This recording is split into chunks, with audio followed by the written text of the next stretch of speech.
Hello guys, welcome to കാസ്ട്രോണ്ടർ movie media. ഇന്നിവിടെ review ചെയ്യുന്ന പടത്തിൻ്റെ പേര് പരം സുന്ദരി. പടത്തിൽ അഭിനയിച്ചിരുന്ന സിദ്ധാർത്ഥ മൽഹോത്ര, ജാൻവി കപൂർ, രഞ്ജി പണിക്കർ, സിദ്ധാർത്ഥ ശങ്കർ, മൻജോത് സിംഗ്, പിന്നെ താൻവി റാം, പിന്നെ സഞ്ജയ് കപൂർ, അഭിഷേക് ബാനർജി ആസ് ക്യാമിയോ ക്യാമിയോയിട്ട് വന്നിട്ടുണ്ട്. പിന്നെ ഇനായത്ത് വർമ്മ എന്നിവരാണ് പടത്തിൽ അഭിനയിച്ചിരിക്കുന്നത്. പടം ഡയറക്റ്റ് ചെയ്തിരിക്കുന്നത് തുഷാർ ജലോട്ട എന്ന് പറഞ്ഞ ഒരാളാണ്. അങ്ങനെ ഇതിൻ്റെ സ്റ്റോറി എഴുതിയിരിക്കുന്നത് അദ്ദേഹമാണ്. പിന്നെ അതിൻ്റെ കൂടെ ഗൗരവ് മെഹ്റ എന്ന് പറഞ്ഞ ഒരാളും ഇതിൻ്റെ കൂടെ സ്റ്റോറിയിൽ കൂടെ നിന്നിട്ടുണ്ട്. And screenplay was written by director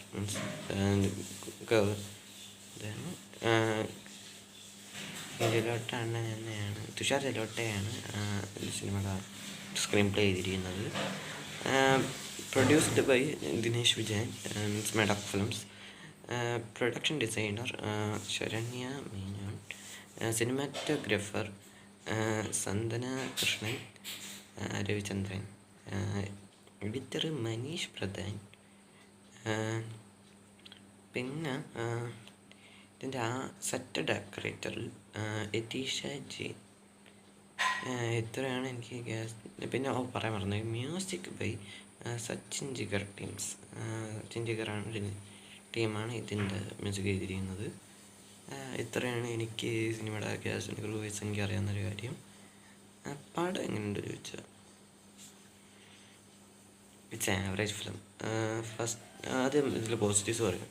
positives എന്തൊക്കെയാണെന്ന് വെച്ചാൽ സിനിമാറ്റോഗ്രാഫി വാസ് സൂപ്പർബായിട്ട് ചെയ്തു. സെറ്റ് ഡെക്കറേറ്റ്, പിന്നെ സെറ്റ് അത്യാവശ്യം സൂപ്പർബായിരുന്നു. അത്യാവശ്യം ചെയ്യുന്നതാണ് ചെയ്തിരിക്കുന്നത്. അതിന് മുമ്പ് ഏതൊക്കെ പടത്തിൽ സെറ്റ് ഡെക്കറേറ്റർ ആയിട്ട് നിന്നിട്ടുണ്ടെങ്കിൽ എനിക്ക് അറിഞ്ഞൂടെ കറക്റ്റായിട്ട്. എന്നാലും സൂപ്പർബായിട്ട് അത് ചെയ്തിട്ടുണ്ട് സിനിമാറ്റോഗ്രാഫി. പിന്നെ ഇതിൻ്റെ മ്യൂസിക് വാസ് സൂപ്പർബ്. അത്യാവശ്യം നല്ല പാട്ടുകളുണ്ട്. പിന്നെ ഫസ്റ്റ് ഹാഫ് നമ്മുടെ ജാൻവി കപൂറിൻ്റെ മലയാളം ഡയലോഗ്സ് ഒഴികെ ബാക്കി എല്ലാം അത്യാവശ്യം നല്ലതായിരുന്നു. ബാക്കി എല്ലാം അത്യാവശ്യം നല്ല ഇതായിരുന്നു ചെയ്ത് വെച്ചിരുന്നത്. ഇപ്പോൾ സിദ്ധാർത്ഥ ശങ്കറിൻ്റെ എൻട്രി ആണെങ്കിലും രഞ്ജി പണിക്കറിൻ്റെ ക്യാരക്ടറാണെങ്കിലും അങ്ങനെയൊക്കെ നല്ലിട്ട് ചെയ്ത് വെച്ചിട്ടുണ്ട്. പിന്നെ ഇതിൽ ഫസ്റ്റ് ഹാഫിലൊരു സീനുണ്ട്, കുഴപ്പമില്ലാത്ത സീൻ എന്നേ പറയാൻ പറ്റുള്ളൂ. അതൊരു അപകട സീനായിരുന്നു എനിക്ക്. കാരണം എന്താണെന്ന് വെച്ചാൽ സീൻ എന്താണെന്ന് വെച്ചാൽ നമ്മുടെ സിദ്ധാർത്ഥ മൽഹോത്ര ഇങ്ങനെ ജോഗിങ് ചെയ്തുകൊണ്ടിരിക്കുന്നു, ഷോർട്ട്സും ബനിയനിട്ടിട്ട്. അപ്പോൾ ആൾക്കാരൊക്കെ കാണുന്നു. അപ്പോൾ അവന് അങ്ങോട്ട് സിദ്ധാർത്ഥ മൽഹോത്ര ഇങ്ങനെ പിടിച്ചിടണം. അപ്പോൾ നമ്മുടെ ബുള്ളറ്റിൽ നമ്മുടെ രഞ്ജി പണിക്കർ വന്നിട്ട് ഇതിൻ്റെ പേര് അരിവിന്ദ് നായർ അങ്ങനെ എന്തൊക്കെ പറഞ്ഞിട്ട് മുണ്ടിട്ട് കൊടുക്കണം. ആ സീൻ ഇപ്പോൾ ശരിക്കും പണ്ടത്തെ കാലത്ത് ഉണ്ടായിരുന്നൊരു സീനാണ് അത്. പണ്ടത്തെ കാലത്ത് മാത്രമല്ല, ഇപ്പോഴും ഉണ്ട് ചില സ്ഥലങ്ങളിൽ. അത് കൊണ്ട് ഞാൻ ആ കാര്യം വിട്ടതാണ്. പിന്നെ സെക്കൻഡ് ഹാഫ് കട്ട ക്രീപ്പിയാണ്. അത് കട്ട ലാഗാണ് സെക്കൻഡ് ഹാഫ്. ബിക്കോസ് ഫസ്റ്റ് ഹാഫൊക്കെ ഒരു ചെന്നൈ എക്സ്പ്രസ് വൈബിൽ പോയ സിനിമയാണ്. ചെന്നൈ എക്സ്പ്രസ് മാതിരി സിനിമയാണ്. അപ്പോൾ അങ്ങനെ മര്യാദയ്ക്ക് പോയായിരുന്നു. സെക്കൻഡ് ഹാഫ് സ്റ്റാർട്ട് ചെയ്തപ്പോൾ ഇതാ അവിടെ സ്പൂഫായി. അപ്പം നേരവും ചെന്നൈ എക്സ്പ്രസ് മാതിരി ഇടുന്ന സിനിമ പെട്ടെന്ന് കട്ട ലാഗ് സ്പൂഫ് എന്നല്ല, എന്നാൽ കുറച്ചതേ മാതിരി പോയി. കുറച്ച് ലാഗ്സ് കൂടുതലുണ്ട്, ഒരുപാട് ലാഗുണ്ട്. അതിനിടയിൽ പാട്ടൊക്കെ വന്നുകൊണ്ട് ലാഗായിട്ട് വന്നു. പിന്നെ സെക്കൻഡ് ഹാഫിൽ ആകെ ഒരു സീൻ എനിക്ക് മര്യാദയ്ക്ക് ഫീൽ ചെയ്തത് ഒരു ബോട്ട് റേസിൻ്റെ സീനുണ്ട്. വള്ളംകളിയുടെ ഒരു നല്ലൊരു സീൻ വരുന്നുണ്ട്. അത് അത്യാവശ്യം സൂപ്പർബായിട്ട് ചെയ്തിട്ടുണ്ട് സെക്കൻഡ് ഹാഫിൽ. അല്ലാതെ വേറെ ഒന്നും എനിക്ക് സെക്കൻഡ് ഹാഫിലെ പാട്ടോടെ നൈസായിരുന്നു. പിന്നെ വിഷ്വലും ഡെക്കറേറ്റർ മര്യാദയ്ക്ക് ഡെക്കറേറ്റ് ചെയ്തുകൊണ്ട് അത് പടം കണ്ടുകൊണ്ടിരിക്കാൻ പറ്റി സെക്കൻഡ് ഹാഫിൽ. പിന്നെ സെക്കൻഡ് ഹാഫിൽ ഒരുപാട് ഉറക്കം തോന്നി, പിന്നെ ഒരുപാട് സീക്വൻസസ് ഉണ്ട്, അതൊക്കെ പറയാതിരിക്കുന്നതായിരിക്കും വേഗം എന്നാണ് ഞാൻ വിചാരിക്കുന്നത്.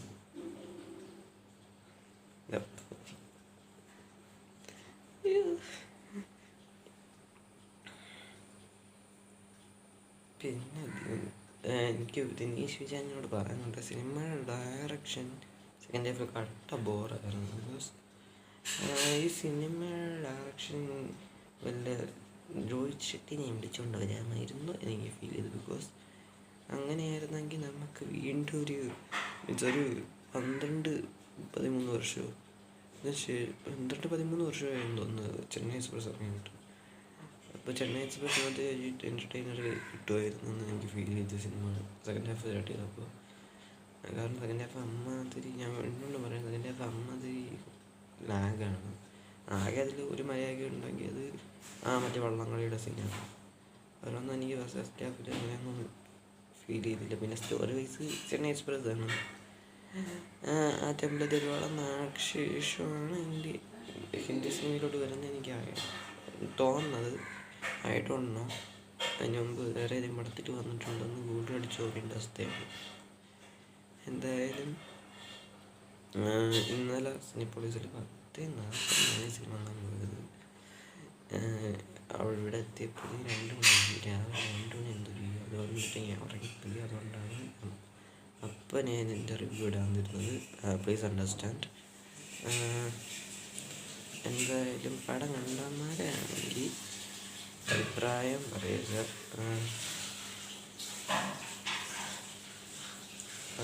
പിന്നെ വേറെ കാര്യം, നിങ്ങൾ ഈ കേരള സ്റ്റൈൽ മാതിരി കൊണ്ട് ഉള്ള മലയാളം. പക്ഷെ വേറൊരു കാര്യം കൂടി പറയേണ്ടത് എന്താണെന്ന് വെച്ചാൽ, ഒരു മലയാളം അറിയുന്നൊരു നടിയെ വിളിച്ചിട്ട് ബ്രോക്കൺ മലയാളം, മീൻസ് തന്നെ മലയാളം പറയിപ്പിക്കരുത് പ്ലീസ്. അത് ഒരു റിക്വസ്റ്റാണ്. ബിക്കോസ് ജാൻവി കപൂർ ദേവര സിനിമയ്ക്ക് വേണ്ടിയിട്ട് മലയാളം ഡബിങ് ഷോ കാണുന്നത് പറഞ്ഞിട്ടാണെന്ന് തോന്നുന്നു മലയാളം പഠിച്ചെടുത്തിട്ട് ഡബ് ചെയ്ത് കൊടുത്തായിരുന്നു. അത് അങ്ങനത്തെ ഒരാളെ വിളിച്ചിട്ട് ഇങ്ങനത്തെ ഒരു സിനിമയിൽ അഭിനയിപ്പിക്കുമ്പോൾ എന്തായാലും അവർക്ക് ഡയലോഗ്സ് അവർക്ക് മലയാളം അറിയുന്ന ആളെ പണിക്കറിന് കൊടുക്കാമായിരുന്നു. ഇല്ലെങ്കിൽ വല്ല മലയാളികളെയും വിളിച്ചിട്ട് മലയാളം ഡയലോഗ്സ് ചെയ്യിപ്പിക്കുമായിരുന്നു എനിക്ക് ഫീൽ ചെയ്തത്. അത് മലയാളം ഡയലോഗ്സ് കട്ട് ക്രീപ്പിയാണ് സിനിമയിൽ. അപ്പോൾ പ്രത്യേകിച്ച് ജാൻവി കപൂറിൻ്റെ മലയാളം കട്ട ക്രീപ്പിയായിട്ട് വരുന്നത്. മറ്റുള്ളത് കുഴപ്പമില്ല, ഒരു പറഞ്ഞ സാധനം എന്നാണ് ഫീൽ ചെയ്തത്. എന്തായാലും പടം ഉണ്ടാകാമെങ്കിൽ അഭിപ്രായം പറ. അപ്പോൾ ഈ വീഡിയോ ഇഷ്ടപ്പെട്ടെങ്കിൽ ലൈക്ക് ചെയ്യുക, ഷെയർ ചെയ്യുക, സബ്സ്ക്രൈബ് ചെയ്യുക. ചാനൽ സബ്സ്ക്രൈബ് ചെയ്യാൻ മറക്കരുത്. ബെല്ലൈക്കണിൽ ഓൾ എന്ന് പറഞ്ഞിട്ടുള്ളത് അതൊന്നും നമ്മൾ സഹായിക്കുക. അപ്പോൾ ബൈ ബൈ. ഡെൽറ്റ ബസ്കസ്.